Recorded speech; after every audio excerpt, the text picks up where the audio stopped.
আজকে আমি বানাবো ওভেন বেকড লবস্টার। এজন্য আমি 2টা লবস্টার নিয়ে নিয়েছি। প্রথমে মাছ বরাবর লবস্টারগুলাকে কেটে ভেতর থেকে মাংসগুলা বের করে নিতে হবে। তারপর অফ ক্যামেরায় আমি এগুলাকে ধুয়ে নিয়েছিলাম। খোলসগুলা সাইডে রেখে মাংসটা কিমা করে নিয়েছি।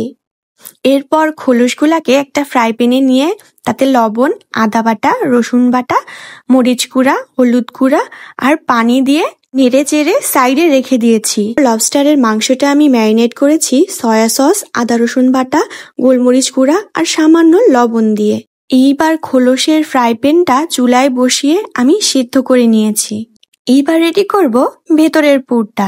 এর জন্য ফ্রাই প্যানে তেল দিয়ে একটু রসুন কুচি দিয়ে সটে করে দিয়ে দিয়েছি কুচনো পেঁয়াজ, ক্যাপসিকাম আর মরিচ।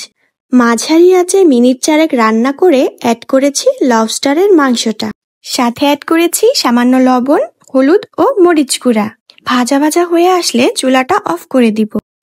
এরপর খোলসগুলোর ভিতরে মাছের পুরটা দিয়ে ফিল করে দিব। তারপর উপর থেকে চিজ ছড়িয়ে দিব।